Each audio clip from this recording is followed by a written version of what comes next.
You just got kicked in the gut. Punch in the face. Customize your hero using color, element, and totem. Flip your action cards to determine the winner. Yes! It's my turn now. Collect, trade, battle, and win. A new fighting card game has arrived. Play VT Heroes.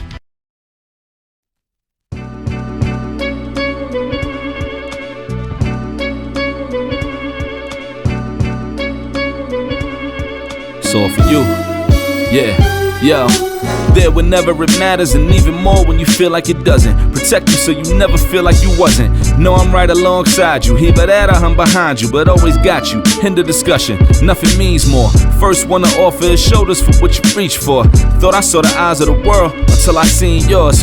And know that I ain't see a better view yet. I'm with whatever, so don't ever you fret. Know that you covered, not a hurdle or a heartbreak. A change what a partake, cause none of them won't ever get comfortable in your walkway. My job is to aware you, fully loaded, prepare you for all of the above that I'm never letting get near you. But still in all, give you every advantage I found. Couldn't find a better fit for them, along with my crown. And since the baton was passed, hopping down, cause failing's not an option, and dad is not a noun, not at all.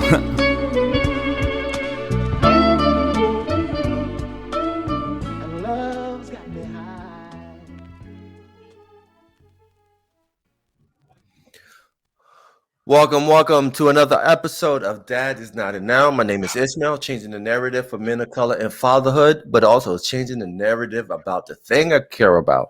And today, what I care about is just being there, just being present in children's life, being a beacon of hope for children's life. And my special guest today is doing that. My special guest, Ola, he's a humanitarian guru. Also, he's a part of BMAN, is an advocacy group to help kids, to help young men become men out of Nigeria. Ola, how you doing, brother? Yeah, good, Ishmael. Glad to be here. Thank I'm you. Ola Akinwe, founder of Boys Mentoring Advocacy Network, and I love to be called the Humanitarian Guru because And you that's my are. And you yeah. are, man. I believe we're all one from the same source, and we are called differently for different purposes. And it's my pleasure to join you from Nigeria, and we No, bring thank good things to you. No, thank you for joining on, man, because I just feel like we are connected. We are connected when it comes to the human race, and we have to just be there for each other in somehow, in some capacity. But my next question is that I always ask all my guests on the podcast, because I feel like as men we have to be vulnerable. We have to share our truths, whether if it's good or bad. How's your heart at this moment? My heart. How's your heart at this moment? Yes. Well, my heart is peaceful because one thing I believe in is uh, I believe in my peace of mind, and second, my personal legacy. My personal peace and my personal legacy are the two most priority things for me in life. And anything that I want to jeopardize or truncate my personal peace, I try as much as possible to avoid it, no matter what is involved. Then my personal legacy is what is that good deed I want to engage in, and when I pass on, people can write about it or continue with it. And what is that good book I can write that people can read even when I'm out of here? So from that point of view, I would say my heart is at peace. Then thirdly, I believe gratitude changes everything. Gratitude changes everything. I can see you. I'm grateful. I can speak and you can hear me. I'm grateful. I have water running in my house. I'm grateful. I have food to eat right now. I am grateful. And I have a shirt on my back. So Brother. No, But I got nothing to say that very, very grateful. From that point of view, I'm grateful and my heart is grateful. Gratitude. and talk about where did you learn that level of gratefulness? Because we live in this age where we kind of lose touch about appreciating the simple things of life. So where did you learn this rare trait of gratefulness? You see, I think it was through personal discovery because over time I was anxious about life and very ambitious. But when I had a shift from ambition to meaning, and I realized that what is gratitude, I love the work of Eckhart Tolle, if you know Eckhart Tolle very well. And in one of his videos, he said, gratitude means acknowledging the good in your life right now. So when my mind shifts to things that I do not have, or I kind of go into it kind of brings some suffering from my imagination because perhaps I was lacking anything, I'll immediately contemplate on the good in my life right now. And that gets me to that place of gratitude, which is where I need to be in the moment, in the present. And that's how I learned this. Because for me, if I had that, oh, somebody asked or taught me to be grateful and all of that, it was just like a personal journey. And I look at life that if you are grateful, you know, it reduces stress. Because when life stresses you, when you are stressed in life, it's gratitude that reduces the pressure. Because you can look back, you can look around, and there's a whole lot of things to be grateful for. Even if I had no food to eat, but the fact that I'm still breathing, I'm unconscious of my breath, I become very grateful at that point. And I think that's important for people that's listening to the podcast is that it kind of when you come to that perspective, you see the world in this landscape than in a Absolutely. small view. Ab- You see things in certain perspective because you're in a place where at the end of the day, you have nothing to worry about at that time. yeah, Because we live in a civilization where we're always worried about things. You know, absolutely. especially with what's going on in Ukraine. You still have the pandemic and things like that, but it also helps you control what you can control Yeah, because you can't control what happens outside the world, but in your world you can control that. that's true. And being grateful and being gratitude kind of puts you into that place of being humble, you know. Hmm. And there's nothing wrong with being humble. And I love what you're doing with your organization of, you come from this place of helping because that gives you that sense of gratitude because you're in a place where you're able to help. Sure. So just talk about what you're doing with the organization, BMAN, and then also talk about the literacy program. Yeah, thank you very much, Ishmael. Let me explain a big background into how BMAN came into existence. Precisely, I've been working with children since 2007. Uh, I was then elementary school administrator, private school in Nigeria. And aside of what was being taught in the classroom, I observed that there are some principles that are not entrenched in the curriculum, like the success principles. So I ran into this shop because I'm a bookworm. I can read minimum 52 books a year, thereabout. So I ran into these bookshops and I saw this book written by Jack Canfield then, titled Success Principles. So I look at it, but I couldn't afford it. So I had to save 2 weeks of my lunch allowance to be able to purchase the book. So after 2 weeks, I bought the book. Believe me, I read that book within, I mean, 18 to 24 hours. I just locked myself in the room. Until I was done with the book, I didn't come out. I got a place where Jack requested his readers to help start a movement with the book. So I said, wow, I got these kids around me. So I'm going to get this principle to their level and I start teaching them this principle. Then I started an organization then, wasn't registered, called Success for Kids Seminars in 2007. I did that till 2014. So I had to move to a high school. So when I was in the high school, I worked as the admin officer in that high school.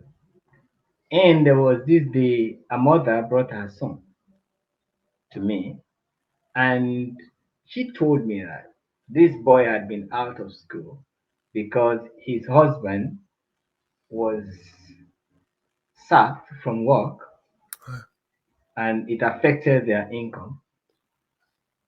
So what I could do was to let the boy come in based on my commission or my entitlement from the school. Whatever is coming for me, I'm going to invest in the education of this boy. So I took up the responsibility to assist this young boy.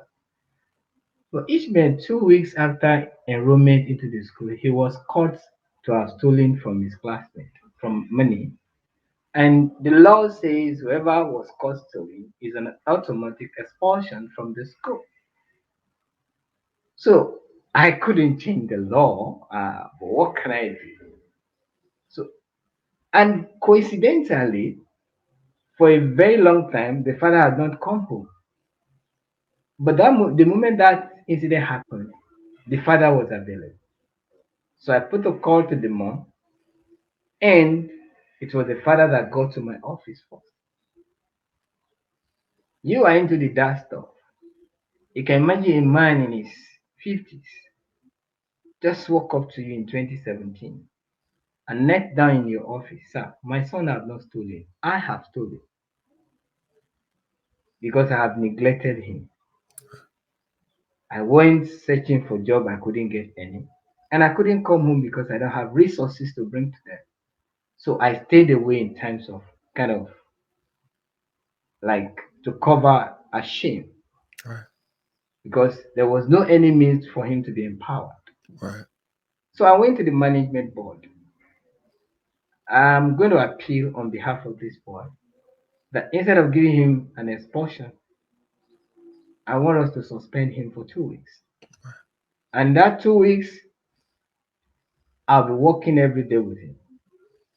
So I did find out that his childhood life, he had virtually everything. Butter on the table, good meal to eat, started well with a very fantastic education. All of these things disappeared and nobody could explain to this young boy how this thing happens. Right. So, but he still has this kind of, I have this lifestyle when I was growing up, like from 0 to 8. Now I'm 11, 12, and it seems it's the opposite.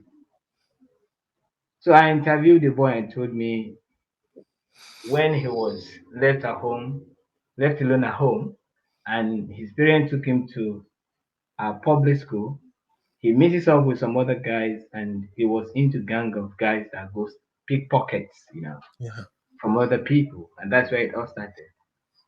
So I got these good bombs on me that wow, because your father was not available, this is what has led you to.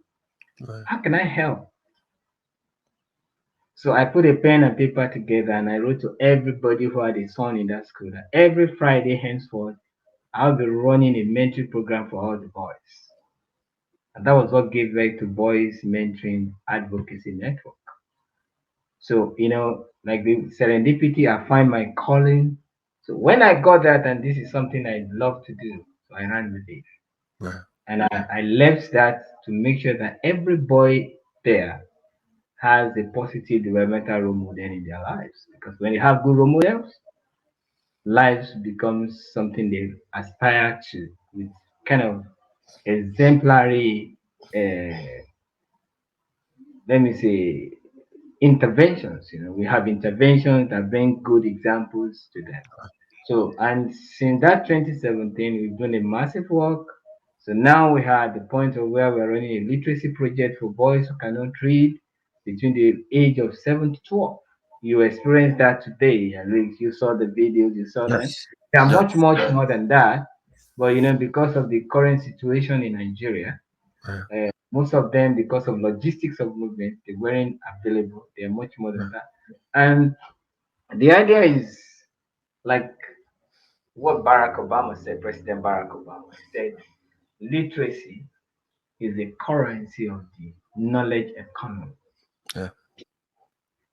If you talk about, if you now say this is a currency, and when someone or a child is not having this currency, how does it navigate the knowledge economy? Yeah. So I need to surprise you that about 87% of kids in our public schools, they can't even read at the appropriate level. They can't comprehend. And sometimes for the boys, when they can't do that, it becomes like a shame and they drop out of school. So, but if we have an intervention space where they can come to and get re-equipped or acquire these literacy skills, I believe it's going to shape their life and they're going to acquire this necessary currency that will take them places in life. And I think it's important too. But also, what are some of the key principles that you learned from that book that you apply to what you're doing now? What are some of the key principles? Well, in summary, I think I came up with a philosophy from the book, and the book written by John Maxwell, Put Your Dream to Test. So I recommend those two books, Success Principles and Put Your Dream to Test. The success principle, there are lots you could gain from that. You understand? Mhm. There's a lot. There's about 60 something principles in there. But when you look at them, I think I've even I've really got an idea to write a book from there. That's best advice ever received, which I put together. It's on Amazon, and you can read that. I could send a copy to you. Yeah. So you can. So the idea is that now, one, if you look at all what the religions of the world tend to teach us, it boils down to one thing: how to live. I mean, LIVE. Right. So I think that book gave me an insight to ask myself, how do I live? Why do I live? Which I have adopted into the principle or the core ethics of BMAN, Boys Mentoring Advocacy Network. And when I did ask myself, why do I live? How do I live? Why I live? I live to ensure that children understand how to live. Mm. Then for me to do that, I have to find out how do I want to live my life. So I came up with an anagram for the word LIVE. And it's very simple. The first letter of live is L. If you take across religion, love is a fundamental principle that is being taught across all religions. So I need to love others. So it gets me to the place of understanding that love is like the sunshine. It shines on everyone, whether you're black, white, brown, whatever. Love is that sunshine that we all feel. So when you love, people will feel you like the sunshine. So the first thing I came up with, my life must be loving and I must give love for others. So that equally brings me to self-love. I need to be self-loving to be able to give love to others. Yeah. So loving others is primarily why we are here. Yeah. And I cannot penetrate into your heart without the expression of love for you. And that love is what I use to penetrate to humanity. That is why I'm here. To spread love to my brothers and sisters everywhere in the world. And the next letter in the word live, you get the I, isn't it? Now, that is to inspire others. Mm. You know, the word inspire, I think it's a Latin word, inspire. It comes from that word. It means you get into a place and everything looks like it's dead. And the moment you get in there, life is back there. Yeah. So you bring life into a dying situation or a dying experience.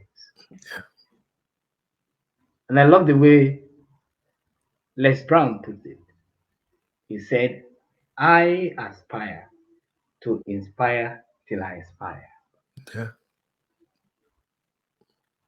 So your life here must be inspiring. Yes. So that's the key. Your life must be very inspiring.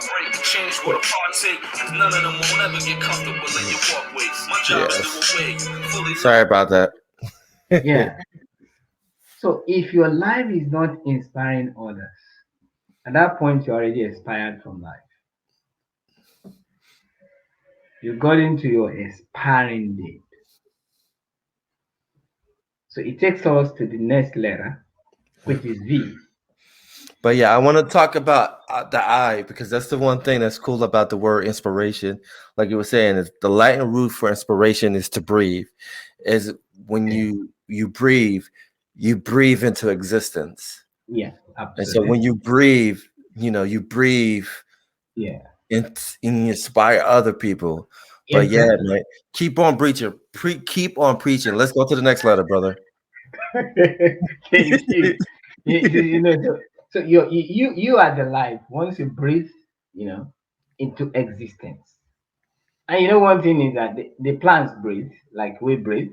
So Yep. it's something that stands you out from existence. You know, existence simply means to stand out. Yes. The trees, see trees from different places. You can, oh, that is the kola nut tree. It stands out. That's the palm tree. It stands Yep. out. It shows their existence. Yes. So when your life becomes inspiring, you stand out from other people. That's what it means. So the next letter is V. Now, I must create value and value others. When you look at everything in the world, whether services, they are adding value to humanity, Yeah. or you create values that advance humanity. Yeah. Everything you see, the internet that I'm using to speak with you now is a value creation. Yes. The clothes I'm putting on is adding value to my body. Yeah. The seat I'm sitting on is providing value so that I can be comfortable. So we all are here to create value. And we have different areas of life that we're going to create this value. Yeah. So if your life is not creating value and your life is not adding value, then you have come to rob humanity. You are a robber. Yep. for working together. No, You've done the greatest robbery to humanity. yeah, So every day I ask myself, what value am I going to create today? yeah, What value am I going to add today? I need to add value to my brother Ishmael. I need to add value to what I do. yeah, Every one of us, that's why we're here. And what is adding value? Advancing humanity. You are here to advance humanity. yeah. Make it better than the way you met it. And I think that's powerful too, because depending on how you phrase a question to somebody that you meet, I like the idea of how can I add value to your existence? Exactly. Because that changed the dynamic of the relationship with someone. Because we Absolutely. all bring value to someone, Absolutely. whether you believe it or not, we all do. Yeah. It's a learning lesson, and whether it's negative or positive, is it brings something to you that puts you in a better visual perspective going on. Yeah. I agree with you. Absolutely. So I'm creating my value in sense, okay, I live for children. When I add value to the life of children, I add value to my community. So I'm successful. You understand? It's when you add value you become successful. And what Yeah, is success for me is to being able to be useful to somebody every day. That's success. yeah, That's the simple way you add value to people. Just become useful to somebody a day. yeah, The businesses we talk about, they are just providing something, services that are useful to you today, yeah. and that's what gives them returns or reward for whatever they offer or Right. they have added value to humanity. So I think from adding value, we can redefine our success definition, saying that being useful to somebody every day. Just find one person and be useful. You've added value for the day. And what you're doing so amazing was, especially I got the opportunity to talk to the children later on today, earlier today, was just you're bringing value to their future, which unfortunately is lacking in our generation. It's like, especially here in the States, is that we're not adding value to their future. What we're doing now is we're preparing for things that may not exist 20, 30 years ago. And what you're doing is, I see yourself as a visionary. Yeah, I see you as a person that you're seeing that the dynamic of the world will be changing. And what you're trying to do with your program is prepare these kids for 20, 30 years from now. But let's go to the last letter. yeah. So the last letter. Yeah, brother. The last letter there is E, and simply means you need to educate others. I think there's this Chinese proverbs, or I don't know. It said if you are planting for a year, you plant a corn. If you are planning for 10 years, you can plant a tree. But if you are planning for a lifetime, educate children and educate others. So, educating others is helping them to dig out or bring out the potential that they don't know they got in them. And they use that to potential to develop an economic self-sufficiency for themselves that brings opportunities for them and help them to live a fulfilled life. Education is the progressive discovery of each and everyone's ignorance. You're able to help them to discover their ignorance to the point where they can see, yes, I am God's light. I am the light right now. That is that level of the work we do. That is, for me, why I'm here to love, to inspire, to add value, value creation. and to educate everyone that comes my way.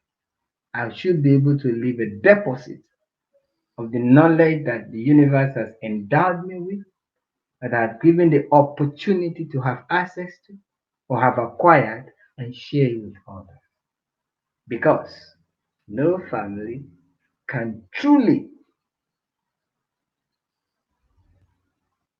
develop unless their children are educated.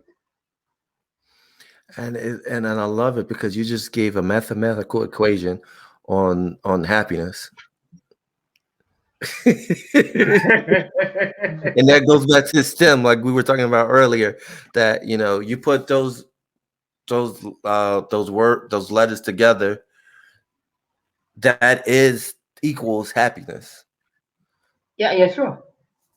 Yeah, it's equal happiness because you now live because and all of the things you generate them from within you. And these are discoveries I made. I never read them from any book.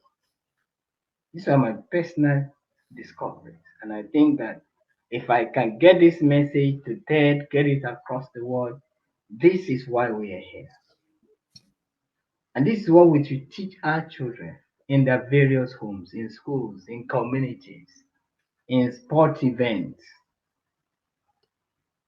You understand? So that's me. I believe so much that look, it's we're all here. We're all here to live. And this is way I want to live. This is how I want to live. and And that's what I teach the boys in our organizations and and the and, girls. and you're doing that too. But also, before we end this great conversation, but talk about the work that you're doing with the girls too, because I know this is what we talked about behind the scenes of the work you're doing with the young ladies. Talk about that. Yeah, you see, one of the things I tell people is this. As much as we believe that women were suppressed before and after a little bit of the Third World War, I mean Second World War, now they were suppressed because they were not allowed to be part of decision makings and all of that. But it has come of age that we have to realize that having opened the opportunity for women in the past that has led to the neglect of the boy child, we need to balance the empowerment that we give to both genders. Now, for us at BMAN, we have the Soviet Initiative, which is a mathematics initiative for communities where both boys and girls will come and develop strength in mathematics because we believe mathematics is just the universal language. Every language speaks maths. Yeah. In fact, the order of the world is in mathematical form. So we bring the boys and girls together at a program like that, which is community driven. Now, what we do is we make sure that we strengthen both genders at this level and make them to understand how to relate, what is required from a girl and that of a boy. So at that point, we balance this equation of boys and girls mentoring. Because sometimes you can't mentor the boy in absentia of the girl because they are still coming back to the girls. So when you bring them together, they understand relational skills. What is expected of me as a duty? What is expected? I remember there was a time I was teaching a class and I said, look, these are big boys and girls from 16 to 18 thereabout. And at that level you see that their imagination is highly expanding and they want to just express themselves. And I said, oh, how many years does it cost to raise a child? And what is the cost of raising a human being? The class was quiet. Mm. When I begin to tell them that it takes 20 years to raise a human being, then think of your actions now. Are you ready to be involved in a child life for the next 20 years to be available physically, emotionally, financially, and spiritually? That is when you are ready for relationship. And that's so true. But also, I do believe it does take a village to raise an adult too, because sometimes what happens as we get into our adulthood, we need the village just as much as children does, because Yeah, we're in a way we are connected to each other. You know, we grow depending on our circle around us.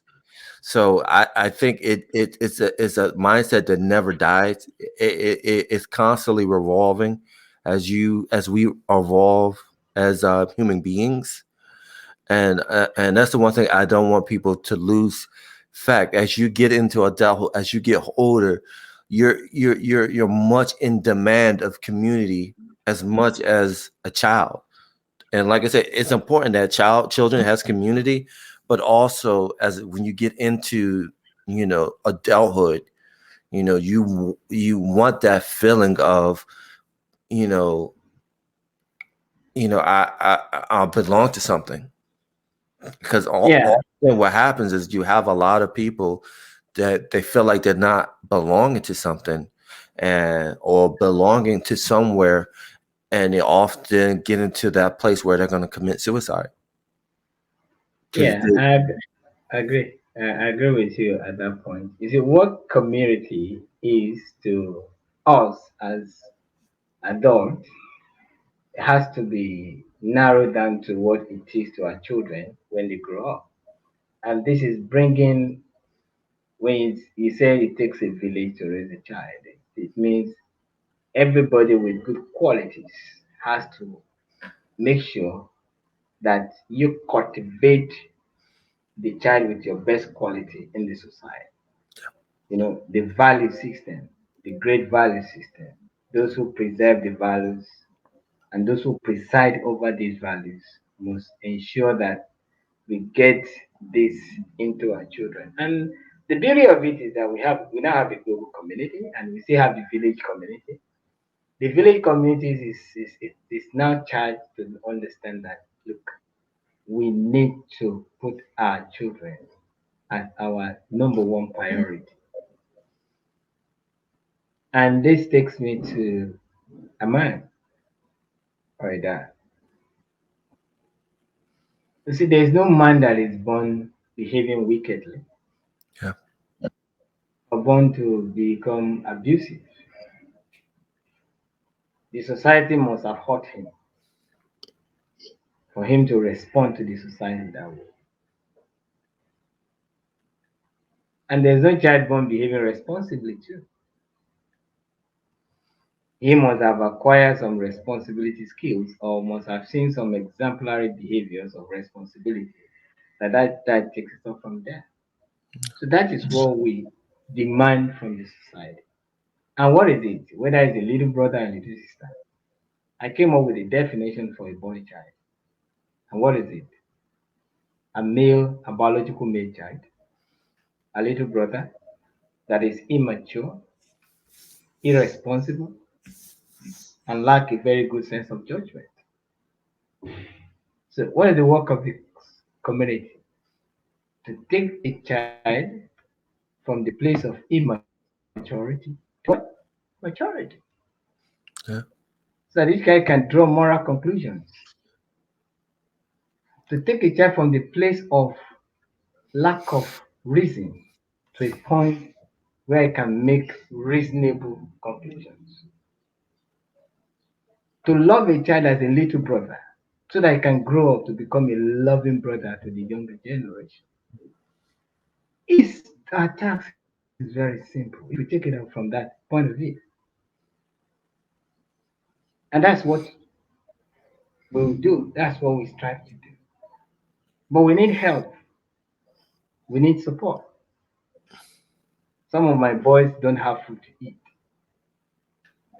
Sometimes, at my most inconvenience, I deny my family for some of them to find food to eat.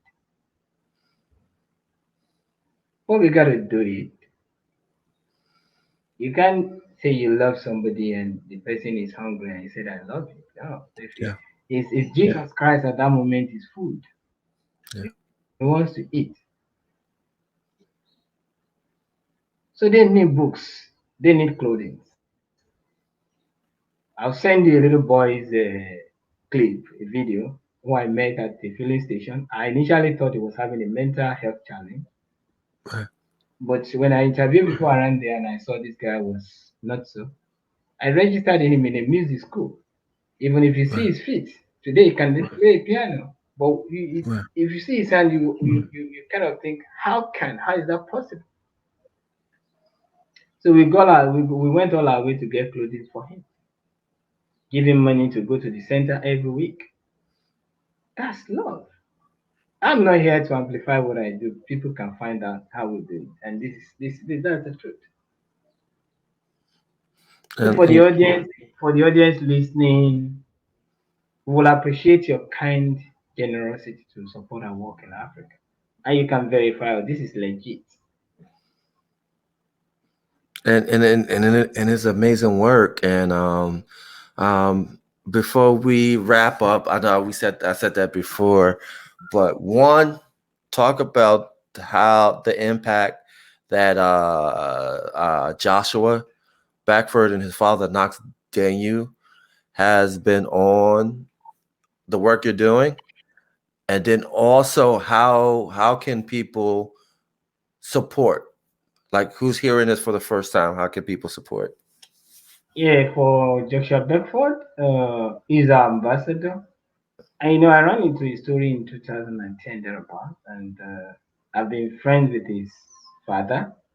And in 2019, I sponsored their trip to Nigeria. And Joshua is having a project in Kaduna State, Nigeria, when he want to build a school. Maybe you heard about that. We, Yes. the governors hosted us and treated us to, and he had a very great. And Joshua's visit to Nigeria, in fact, took the whole nation to a halt because people followed Joshua until he went back. Right. If I remember when he left, the minister for Nigerians in diaspora, she had to send me a message that, oh, the presidency were waiting for Joshua. How come we didn't let him come? I said, I'm sorry, I never knew that there was kind of a plan of reception for him. Right. He said, we never thought he had gone back. So whenever he comes again, we will always want to host Joshua. That's from the presidency. There was an award given to him by a state government, by a state governor.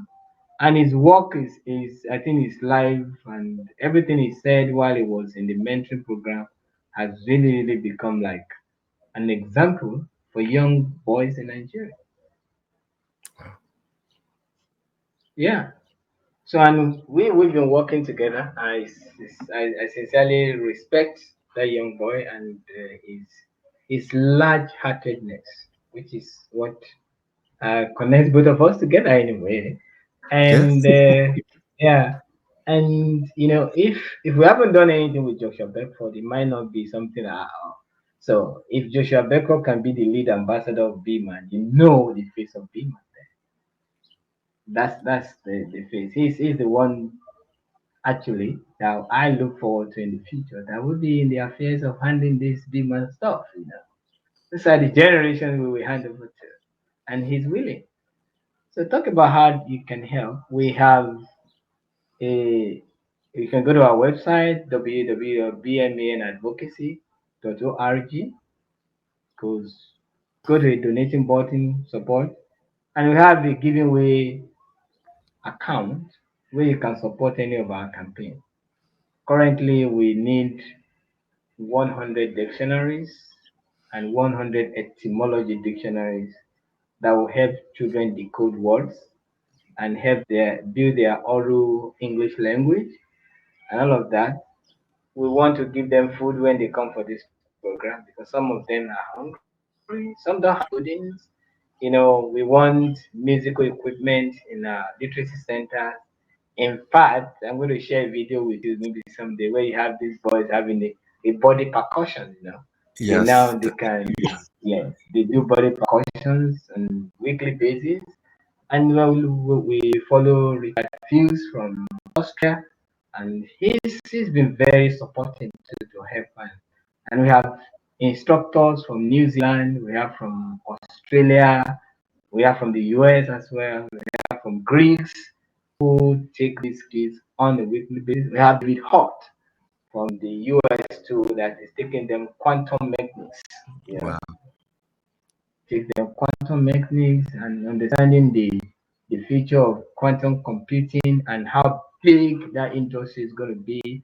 So he's exposing these kids to all of this. So these are people I just mentioned their name that you can just Google and search out their work with us and all of that. So we are glad to have you join us as well. And we need projectors for the class, so in every way we can help. You're welcome. And no, thank you, man. I think one of my favorite rappers' quotes, what is that sticks to me forever is, "All existence are interdependent." Absolutely. And no matter whatever country you live in or whatever you're from, we're all connected somehow in some way. And if we can build that bridge to make the future a better place for the next generation, then we did our job. Because at the end of the day, it's not about being a good person; it's about being a great ancestor. And what are you doing to further the next generation? And so that's the question I pose to everyone that listens to this amazing conversation. Ole, thank you for jumping on, man. I appreciate you. I appreciate everything you're doing. I know down the road, I will be doing Thank a you. lot of Yeah. work with you guys in the future. But again, thank you. Thank you.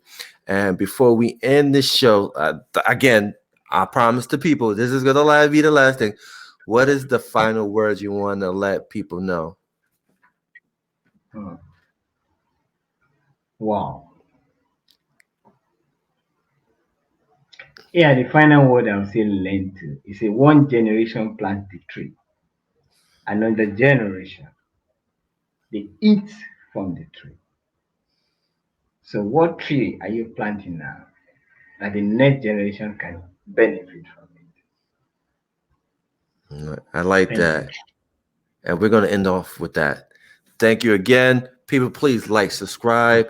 All the amazing description links will be below. So if you want to support Ole and what he's doing, it will be there. Please support because they need your support. Because again, it goes back to the question, what tree are you planting? So I'm going to end that with that question and we're out. Peace.